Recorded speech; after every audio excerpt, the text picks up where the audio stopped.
כמאמנים אתם מכירים את המצב בין העונות ולפעמים גם במהלכן, שבהם אתם מקבלים פניות להגיע לאימון ניסיון בקבוצות כדורשת. בווידאו הזה תוכלו לקבל מספר רעיונות שתוכלו ליישם כאשר תידרשו להתכונן ולהגיע לאימון הניסיון הבא. בואו נתחיל.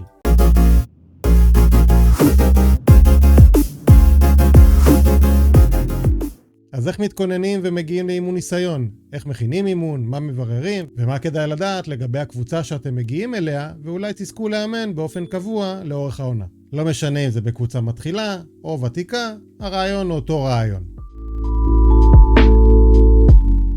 נסו לקבל מידע מהקפטנית או אשת הקשר שהזמינה אתכם לאימון, כמה שחקניות אמורות להגיע. כך תוכלו לתכנן ולהתאים את התרגילים והפעילויות השונות באימון בצורה הטובה ביותר ובהתאם לשחקניות שאמורות להגיע. בטח לא תרצו לתכנן תרגיל ל-12 שחקניות ושבסוף יגיעו רק 8. בררו פרטים על האולם שבו מתקיים אימון הניסיון, איך מגיעים אליו, גישה נוחה, וכמובן האם קיים בו ציוד שתוכלו להיעזר בו במידת הצורך במהלך האימון. מאחר ומדובר באימון ניסיון בקבוצה שטרם פגשתם, או שבמקרה הטוב פגשתם בעבר בטורניר, במשחק אימון או במשחק ליגה, הכינו אימון רציני ומאתגר עד כמה שאפשר, על מנת שהקבוצה תוכל לקבל את הרושם איך מתנהל אימון שגרתי אצלכם. דמיינו לעצמכם כאילו שאתם כבר בעצם מאמנים את הקבוצה ושזה לא אימון ניסיון. כך היחס שלכם לפחות, ואולי גם של השחקניות, יהיה בהתאם. זהו, אז עברתם את שלב הכנת ותכנון האימון. עכשיו הגיע הזמן להגיע אליו. מה צריך לעשות מאמן כשהוא מגיע לאימון בקבוצה חדשה, לאימון ניסיון? להגיע קודם כל עם ביטחון ומקסימום ידע בכדורשת.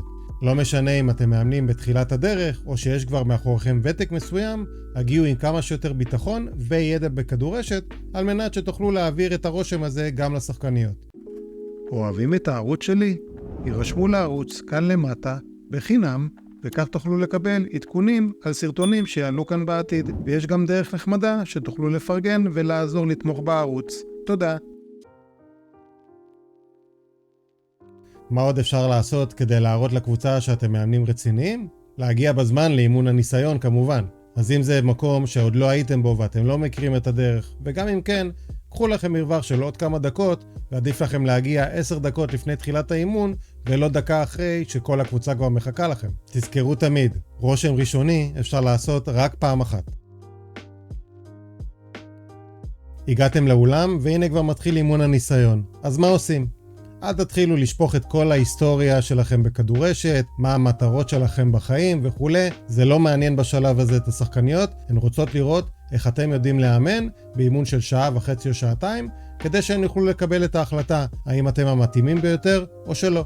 הציגו את עצמכם בקצרה, שם, איפה אתם בארץ, מה הרקע שלכם בכדורשת, ואפשר להתחיל באימון. טיפ קטן ממני אליכם, דבר שתמיד יכול להוסיף בטח באימון ניסיון, נסו ללמוד את שמות השחקניות בעל פה, או לפחות כמה שיותר, כדי שתוכלו לפנות אליהם בשם שלהם, ולא את בואי לפה, את לכי לשם וכדומה.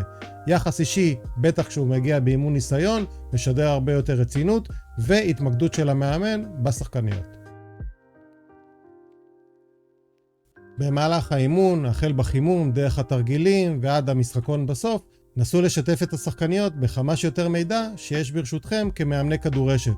כמובן שהשחקניות ישמחו לראות שיש מולן מאמן שיודע לענות על שאלות, לכוון אותן לעבר מטרות מסוימות באימון ולקדם אותן כבר באימון הניסיון.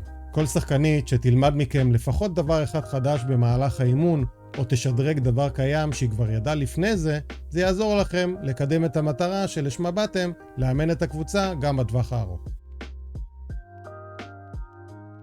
במהלך כל האימון דאגו להיות בקשר עם השחקניות ובעיקר עם הקפטנית כדי לראות שכל מה שתכננתם באימון עומד פחות או יותר בציפיות של השחקניות ושאין חלקים שהם קשים מדי להבנה, קלים מדי או משעממים ושזרימת האימון היא כפי שתכננתם.